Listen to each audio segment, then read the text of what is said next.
A new piece in the Wall Street Journal highlighting the recasting of Apple by Tim Cook is in full bloom. Joining me is the author of the piece, Wall Street Journal reporter Dai Wakabayashi. Did I say that right, Dai? Yeah, pretty close. I'm trying. Dai, this is really interesting because, you know, when we first saw Tim Cook take over after Steve Jobs passed away, we really saw an Apple that looked and mirrored that of Steve Jobs' Apple. That then changed, and now we're starting to get a look at what Tim Cook envisions for this company. Yeah, certainly it's a kind of, you know, there's been a lot of subtle changes internally for years, but now I think we're starting to get a fuller picture of what Tim has in mind, and it's a more collaborative company. It's a company that, you know, by nature of being a much bigger company than it was under Steve Jobs, is looking at more things, saying yes to more projects than maybe in the past, and also just a company where they're empowering, where Tim is empowering his deputies a lot more than maybe Steve did in the past.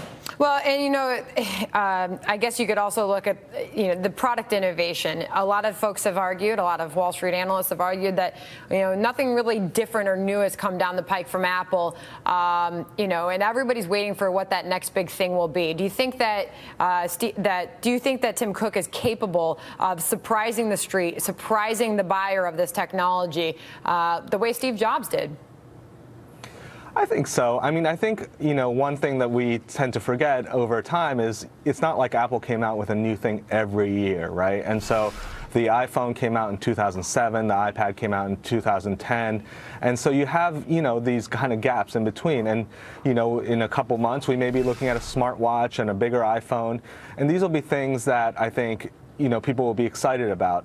Who knows whether, you know, it'll be kind of revolutionary in the same way that the iPad and maybe iPhone was, but there's still a lot of talent at Apple. You know, there's Johnny Ive, the designer, and there's, you know, a bunch of talented engineers, and I think sometimes Steve got a little bit too much credit in some ways for the innovations at Apple, and certainly the bench is pretty deep there still. The bench of being deep brings up the board. What is Tim Cook going to do about this board? There's talk about it being an older board, maybe an aging board. Will we see a shakeup there?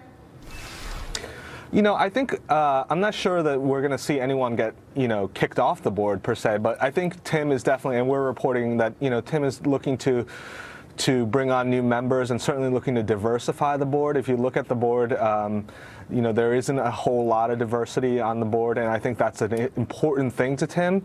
You know, he's tried to diversify the executive team at Apple, and certainly the board would be another place where he could do that. A lot of men on that board too, by the way. Excuse me? A lot of men on that board too.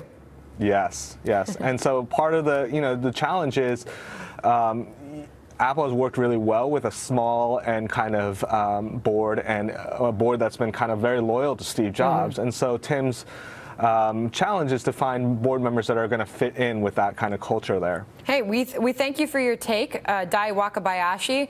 Very interesting stuff. We'll see what happens. Thank you very much. All right. Well,